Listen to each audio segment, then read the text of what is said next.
ceci, le signe copyright ou tout autre signe spéciaux, comment est-ce qu'on fait? Ben déjà, pour bien le positionner devant le mot, vous connaissez l'astuce. Vous avez dans la palette caractères le parangonnage, le décalage par rapport à la ligne de base. Voilà, ça pourrait aider ça. Donc parce qu'il n'était pas bien placé. Comment est-ce qu'on fait pour insérer ces caractères? Ben, il suffit de positionner le curseur devant le mot et puis de taper au clavier le code ASCII. Donc c'est pas encore les vacances de neige. Hein.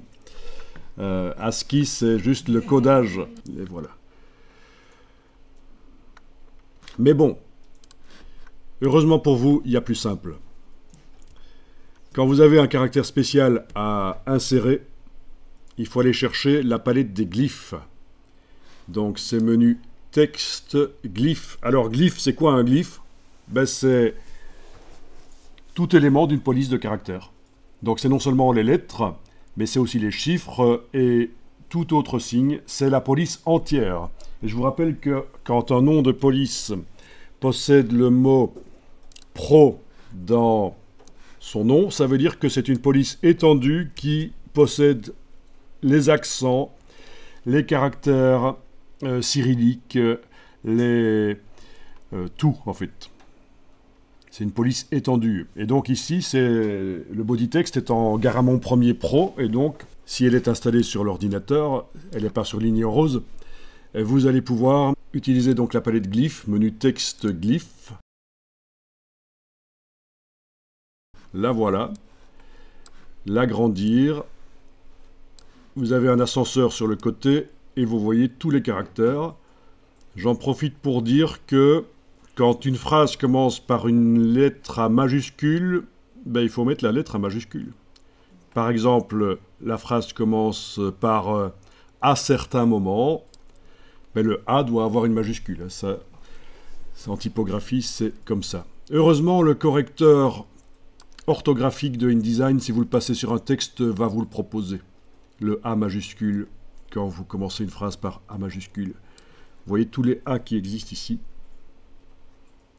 Petite majuscule, grande majuscule, avec des trémas, des signes spéciaux que vous avez peut-être jamais vus. Voilà.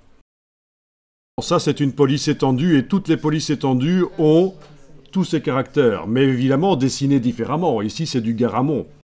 Donc, si on change de police, vous aurez d'autres glyphes, mais certaines polices auront très peu de glyphes. Déjà, les polices qui sont prévues pour écrire uniquement en anglais n'auront pas les lettres avec des accents. Et donc, ici, il vous faut repérer le signe de copyright, si c'est ça que vous voulez insérer. Voilà, le code 00 à 9, mais ça n'indique quand même pas quel raccourci clavier il faut taper. Mais peu importe, parce que si vous double-cliquez sur lui, il va s'insérer. Voilà. Il est dans la liste des signes récemment utilisés, ça peut être pratique. Si on doit souvent aller le rechercher, il sera là au-dessus la fois suivante. Oui, alors, la police. Ici en bas, on peut changer la police. Il y en a qui sont spéciales, comme cette police moyenâgeuse, Luminari, mais malgré tout, elle a beaucoup de choses. J'essaye de trouver une police très graphique, très dessinée, et le concepteur de la police n'aurait pas prévu tout. Ah ben voilà, Boos par exemple, Boos. On voit qu'il n'y a que ces caractères-là disponibles.